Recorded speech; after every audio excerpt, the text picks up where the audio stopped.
Hi, this is Josh Bycer from GameWisdom.com. Welcome to another episode of The Critical Thought. This one focusing on my recent post, tracing the troubles I have with Telltale Games. I actually have a prop here with me now. I figure I'll put like a little something over there just to help spruce things up and make sure each video is different. Another reason why I want to have it there is that the Sam Max Games is a really good example of sort of where I think things have gone wrong, or where I've sort of had this falling out with Telltale Games. A link should be popping up on the screen now to the original piece. Pull this up here. So, Telltale has been around for, I believe, they're past a decade, and they have gone through a lot of changes. When they were originally founded, they were founded by ex-members of LucasArts Games. And LucasArts Games was one of the premier adventure game studios of the 90s. They had a penchant for making very imaginative titles with unique puzzles and great writing. This is also where Tim Schafer of Double Fine, I believe, had his start. When Telltale was founded, they originally wanted to start with a Sam & Max game, but unfortunately, as a first-time studio, they weren't given the opportunity. They eventually did get the rights to it, and they made Sam & Max Saves the World, which was not only their first game in the Sam & Max series, but was also, I believe, the first game to really succeed in the episodic format.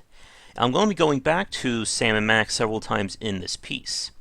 I may have another prop here. This is my Sam & Max Surfing the Highway. I got the special edition from Telltale back in the day. And what made Sam & Max so great was it had that energy that you see or you saw with the original LucasArts games. The writing was great. It had a variety of puzzles.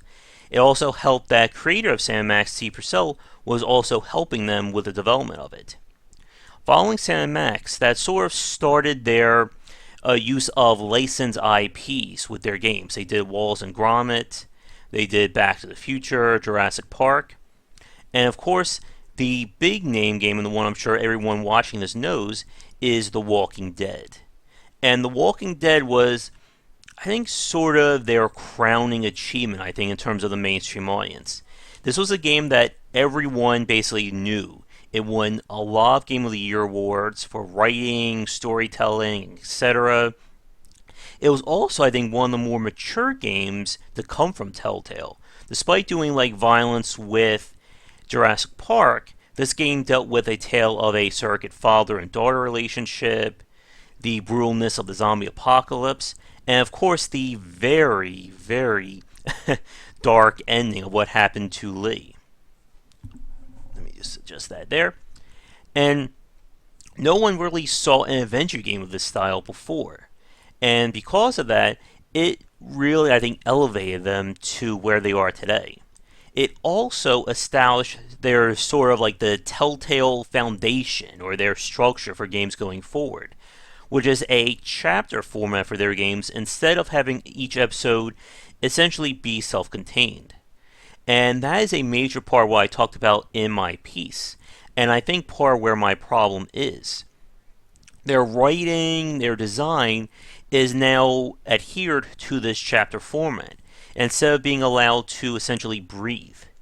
If you look at the original Sam & Max games, I'm talking seasons 1 through 3, there was a sense of energy and creativity to them.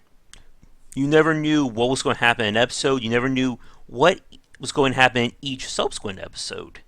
I'm going to have a link, if I do my job right, to the teaser for Season 1, Episode 4, Abe Lincoln Must Die. And in that 45-second to a minute-long teaser, I just saw more creativity and energy in that than I did with pretty much recent Telltale games. And I'm sure for those of you watching this, Telltale fans will probably yell at me for saying that. Now, I will say I really did enjoy The Wolf Among Us. It was a very unique game. It had that sense of creativity and style to it that I just really haven't seen since. But even that was lacking in terms of critical thinking and basically player engagement. In my piece, I brought up her story. as an example of a game that I really liked, even though it didn't have a lot of gameplay. Her story still asked the player to be engaged by what was going on and made them think. And that's something that I'm just not seeing with modern Telltale games. As I said in my post, it feels like I'm watching a video game essentially. There's no real engagement for me. Anything I do doesn't really matter. The story has already been figured out, and it's going to play out as per Telltale's wishes. And the problem is that they can't do things as creative or as insane as Sam & Max or Curse of Monkey Island because these are IPs owned by someone else. They can't have a ending of an episode to Batman where Batman fails or Batman gets critically injured or does something that's completely un-Batman because DC probably won't allow it. And I always say this about creative properties and creative people that you can really tell when people are working on a property that they love. There's a sense of energy that just exudes from it. And you can see that with animated series today, like Adventure Time, or Steven Universe, or Gravity Falls. You know there's no one on that staff that is thinking, I hate my job. They just love everything about it. And you saw that with Sam & Max. Every episode, you just had no idea where they were going to go with it. In Abe Lincoln Must Die, the plot synopsis is that Sam must help Max run against the disembodied head of Abe Lincoln's statue for presidency of the United States. You just never know what's going to happen there. And I know part of that was because of Steve Purcell's involvement. But there was just that really love of the material and love of the game. If I carefully take this without dropping the other one, see, I came prepared, I had a backup. I know you can't see that no matter how close I zoom in, but the DVDs of the Sam & Max seasons, I'm missing number 3 sadly, but they all had commentary tracks, blooper reels, and all kinds of just great footage to show that there was just so much that went into these games. And I'm just not feeling that when I played The Walking Dead or Borderlands and Batman. And it's just really left me, I just don't feel like I'm a fan of Telltale anymore. And again, going back to Sam & Max and this book, they also release all kinds of like little collectibles and knickknacks about Sam & Max that you could buy from the Telltale store. And again, they were really positioning themselves as the spiritual successor to LucasArts, where it wasn't just about playing the video games. You get like little cute things to remind you of the game or remind you of the property. And I just don't see that happening today. I also think they've really gone, I guess, quote-unquote, grimdark with a lot of their games these days. The last game that I can remember that was more on the lighthearted affair was probably Wallace and Gromit, or even Puzzle Agent. But Puzzle Agent did have sort of like the Twin Peaks kind of weird story. So we're probably going to wrap this up in like the next minute or so, but I guess some of my thoughts from the article, I just really want to see Telltale make something original. Use what they've learned, use their latest engines, and go about making something that's completely unique, something that they have 100% control of, and sort of take what they've learned. Take the creative puzzles and the snappy writing from Sam & Max, but give it that choose-your-own-adventure feel to it that their modern games have had.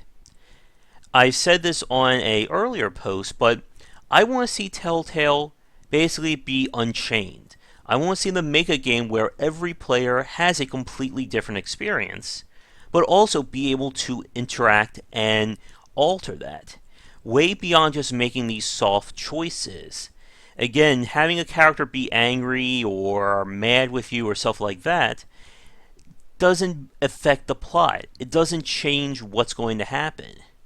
Yes, it affects what you're doing in like the 5 or 10 seconds of that play, but having someone be mad at me in The Walking Dead doesn't change it when everyone who's going to live or die has been decided way before I've even picked up the controller or sat at my computer.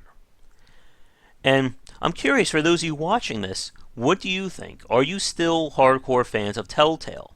Do you still remember the days of Sam and Max and Monkey Island? Do you want to go back to that? I'm fully willing to admit I may just be the minority here, especially considering the accolades the studio has earned, but I'm curious to what you think. So, with that said, we're going to wrap up this critical thought here. As always, if you enjoy these videos, be sure to like and subscribe to the channel. Leave a comment, it always helps out. Be sure to check out the Patreon campaign if you like to support Game Wisdom. Your donations can help to keep everything funded and allow me to support myself while allowing me to keep putting out great content like this. If we can hit some goals, it will mean more great content for everyone to enjoy. You can follow me on Twitter under GW Bycer for the latest updates. And even though I do post links to relevant pieces from Game Wisdom somewhere here, I don't know where I'll set it up for the future, but be sure to check out the site for the posts and the podcast. There's a variety of content about all things game design and industry related. So I'm going to switch over to my announcement video again, just so that it doesn't end with like a weird freeze frame of me. But thanks so much to listening to this critical thought. I'm going to see if I can do one of these daily. I always love to talk about game design. But I will see you all next time with more great content. Anyway, thanks again for watching.